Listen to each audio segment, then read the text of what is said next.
Hi, this video, well, I basically thought about this topic because of a comment made by one of my viewers, Proud Foot Under Hill. Yes, that's the name. He was asking if it was actually possible to roleplay in a solo role-playing game. A couple of months back, I made a video about that, but I think that I can present some clear examples or better ways on communicating the roleplay in a solo role-playing game. I think the major obstacle when it comes to roleplay in solo mode, that is no game master, solitaire, is the way that solo role playing has been communicated so far. I think that the greatest proponent of solo gaming when it comes to RPGs is Tana, of course, the author of the Mythic Game Master emulator, currently in its second edition. An amazing tool, beautiful tool for solo gaming, for solo role playing. Sadly, because of comments made by rather different sections of the Game Master emulator, Tana makes it clear that there has been no roleplay in Tana's sessions with players.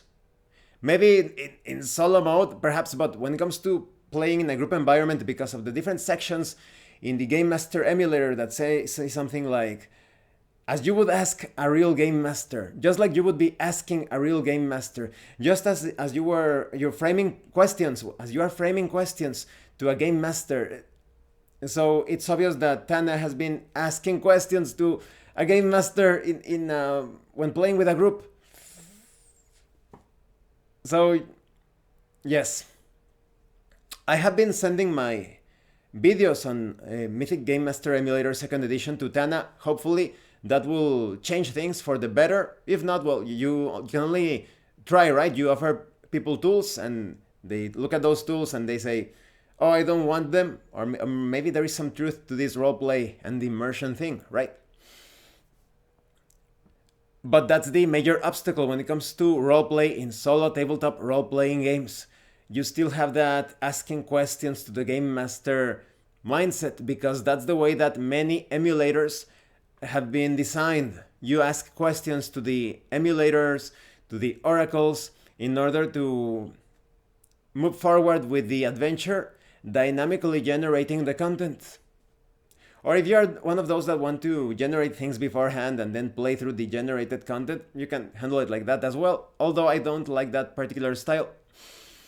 But when it comes to actual roleplay in a solo RPG, I have discovered that throughout the years, I have discarded the asking questions method when it comes to using the emulators, the oracles, etc. So let me give you an example. Maybe you are walking through the woods at night. Instead of asking, do I encounter someone? Do I find someone? Say something, just think or say something like, I look around searching for signs of life or another humanoid. Whatever you want to frame it like that, more on the role play side, make your rolls and maybe you obtain something like old man, tree stump, resting. So now, if you want to frame it as a player, still in the player mode, I encounter an old man sitting on a tree stump. If you want to frame it as if you are suddenly the game master, you encounter an old man sitting on a tree stump. So you see, you eliminate the questions. You are not, did I find anyone, or you are not asking questions, you are framing things through roleplay. Even if you have those oracles where you have to ask a yes or no question, maybe you are moving in this other section, and instead of saying, I peek through the window in that house, is there anyone inside?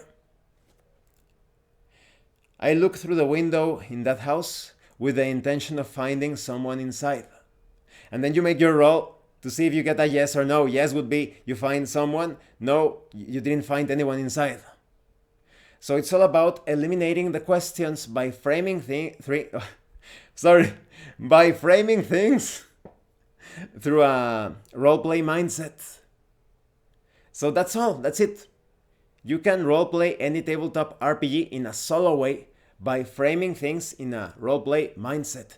The solo role-playing mindset. Eliminate those questions. That's better, much better. For those of you that are having trouble, you are not playing with other people. You are using this AI system or engine. Keep asking those questions, but try to frame everything else apart from that as a role-playing situation. If you have to do it, is there anyone inside the house, the cottage, the cabin? Then you obtain your yes or no. And if you obtain the answer, you already made your rolls on the oracles, the tables. Now you can say something like, I move towards the front door and I knock on the door 3 times. Now you are role-playing. And now, did someone answer the door?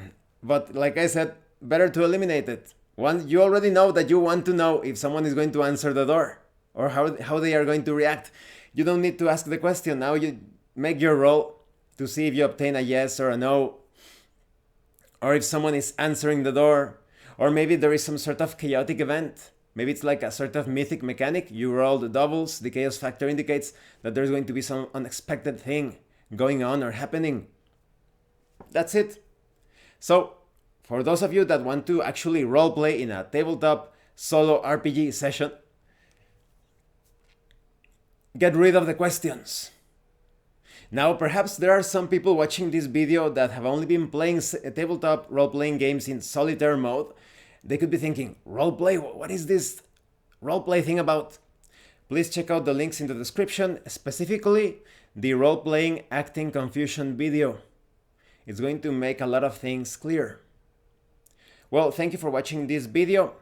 If you have any questions or comments, please let me know. And thank you so much to those of you that are going the extra mile to support the channel. If anyone else wishes to further support the channel, the information on how to do that will be in the description below. And remember, it is better to roleplay and fail in character than not to roleplay and fail as a player. Once again, thank you and see you later.